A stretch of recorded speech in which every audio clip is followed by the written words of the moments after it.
Hello everyone, welcome to my channel. Please subscribe and hit the bell icon. Yellowstone. Every main character's fate. Ranked from worst to best, Yellowstone revealed most characters' fates during the second half of its final season, and some got a far better ending than others. Taylor Sheridan's neo-western opened Yellowstone Season 5, Part 2 with the revelation that John Dutton i.e. Kevin Costner had died shortly before his impeachment hearing began. This story was necessary because Costner exited Yellowstone ahead of these final batches of episodes, but it divided the fan base, especially because it was not as central to the final season as it might have been. The majority of each episode was devoted to other stories, often featuring the 6666 Ranch in Texas or other tragic events at the titular ranch.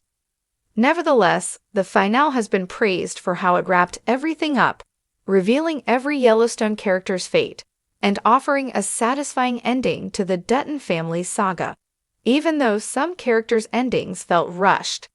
Colby's Denham Richards' death in Yellowstone Season 5, Episode 12 was entirely unnecessary. He was trampled to death by an out-of-control horse in the stable while attempting to rescue Carter, Finn Little, who had gotten trapped with the horse while attempting to feed it. Carter ultimately shot the horse after Colby was already dead, but Colby could have done that in the first place rather than trying to play the hero. This unnecessary death was made even more heartbreaking by the fact that Colby had told Teeter, Jennifer Landon, that he loved her for the first time shortly before his death. Thus, instead of the happy ending that both of these longtime characters deserved, Colby died for no good reason, and Teeter was forced to go to Texas and work for Travis, Taylor Sheridan. Unsurprisingly, after John's death, a grieving Beth, Kelly Rayleigh, ordered Summer, Piper Perabo, the environmental protester that John had befriended and bedded, to leave Montana and never return. Beth never had any love for Summer, who represented everything she hated about outsiders who came to the area and interfered in the cowboy lifestyle without understanding or caring about it. So it was satisfying that she got to take out her rage on this interloper who had aggravated her far too many times. Still, Summer was not an important enough character for anyone to care about her fate. While it was great that Beth got to unleash her trademark rage on this annoying woman, it would have been far better for her to spend the season getting her revenge on Jamie than waste time with this insignificant character, especially given that there were only 6 episodes in Yellowstone's final season. Although characters like Walker, Ryan Bingham, had been branded and thus were expected to be loyal to the Yellowstone, no matter what they thought of John's decisions, when the ranch was sold, they all said they got other jobs and few of them were given a proper ending. Walker was one of the luckier ones, as he got back together with his girlfriend, Laramie, Hassie Harrison, and they decided to tour the country in her camper. Walker implied he might eventually make it to the 6666 in Texas, but this ending was too ambiguous. After being branded and forced to remain at the Yellowstone, despite wanting to leave, Walker deserved a clearer trajectory for his future career path. The discovery that Yellowstone's John Dutton is dead should have been a powerful story that drove all of the action forward during the final set of episodes. Unfortunately, this strong exit story was not given the attention it deserved, and instead, it was given a far lower priority than flashbacks to the past or tragedies like Colby's death. Thus, it did not have nearly the impact it should have, and scenes related to the aftermath of John's death felt rushed and disjointed. One egregious example occurred when Colby was killed. Beth had found out that Jamie was going to be arrested soon and told Case she would confront him so that he didn't spill any other Dutton family secrets. However, Beth's next scene involved her helping Lloyd pack Colby's things after his death, and the confrontation with Jamie did not happen for another 3 episodes. If Colby hadn't died, Teeter would have gotten the happy ending she deserved. She and Colby were in love and had finally admitted it to each other, and they could have gotten the type of ending that Ryan or Walker got with their partners. Instead, Teeter decided that Montana was too full of memories and instead went to Texas to work for Travis. While this ending could lead to her involvement in a spinoff involving the 6666 Ranch, it was far less than she deserved.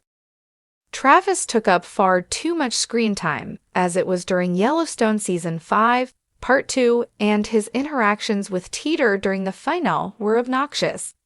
It was bad enough that he made disparaging comments about her accent when she first asked to work for him. There was no need whatsoever for a final scene in which she arrives in Texas only for him to make fun of the way her voice sounds a second time. The only saving grace here is that Jimmy also works for Travis, so the two of them can support one another against his bullying. Monica and Tate's happy ending was great, but it wasn't fully earned because the two did not have full stories. Their wrap-up, like their presence during the season, was more or less an extension of what happened for Case. Thus, their moving into the house at East Camp and Monica seeing the vision of the wolf too was not as satisfying as it otherwise might have been. Monica's only function seemed to be to cry happy tears when the family first moved into their new house, and tell Tate she was worried when Case got involved in avenging John's death and selling the ranch. Conversely, Tate had a few strong scenes, such as asking Case where John would be buried and admitting he had mixed feelings about John. These scenes should have been developed into full stories for Tate and Monica, so that their happiness at the end would have been impactful. Sarah Atwood's Dawn Olivieri death made for a shocking cliffhanger, though it was quickly overshadowed in the next episode by Colby's much less compelling one. Sarah was the mastermind behind John's murder and could have used her affair with Jamie as leverage to keep him quiet after he learned what she did, but was killed before she could do so. Sarah's murder blocks from Jamie's home implicated him in both her death and John's, yet nothing much happened after she was gunned down. Instead, Jamie panicked for half an episode and shredded some incriminating documents before Sarah's death was mostly forgotten. A character this evil deserved more of an impact from her grisly ending. Ryan, Ian Cohen, got one of the happiest endings of all the Yellowstone cowboys. He decided to retire from cowboy life so that he could join Abby, Lainey Wilson, who was on tour with her band, leaving no open questions about what he was doing next. Furthermore, Ryan and Abby's heartbreaking breakup happened because Ryan was stuck working for the Yellowstone while Abby was touring the country. Thus, this ending wrapped up that storyline beautifully and gave Ryan and Abby a second chance at love. The former governor and current Senator Lynette Perry, Wendy Moniz, is another woman Beth had no use for, especially when John had an affair with her during Yellowstone Season 1. Beth resented Perry's attempt to replace her mother and was determined to get rid of her. However, the two women made peace by the end of the series. Beth only wanted those who were close to John to attend the funeral, so her extension of an invitation to Perry was a tacit acknowledgement and acceptance of the important role the politician played in John's life. Lloyd, Forey J. Smith, is a fan favorite because he exhibits the perfect blend of loyalty, wisdom, and sarcasm. Throughout Yellowstone's 5 seasons, younger characters often turned to him for advice, and everyone from Case to Carter respected his opinion. Lloyd was also John's right-hand man and took people to the train station when they needed to be eliminated permanently. Thus, if anyone deserved a perfect ending, it was Lloyd, and his decision to retire from cowboy life out of loyalty to John made the most sense out of all the cowboys' endings. Lloyd had spent his entire life in service to John in the Yellowstone Ranch, so he would feel out of place anywhere else. It's sad to contemplate future spinoffs that don't include Lloyd, but he demonstrated his loyalty one last time by hanging up his cowboy hat permanently. While there was a time Jamie, Wes Bentley, could have been redeemed, he passed the point of no return when he mentioned murdering John, and then acted surprised when Sarah went through with it.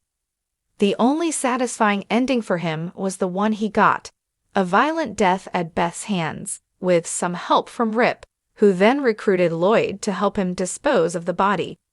However, it's disappointing that instead of a sustained war throughout the final season, Beth and Jamie barely interacted before the final episode, and thus his ending was rushed. When Carter first joined Yellowstone in Season 4, he was a young child who longed for a family, only for Beth to refuse to allow him to call her mama because of her heartbreaking past. Thus, it was a perfect and emotional ending for Beth to finally treat him as her adopted son several years later.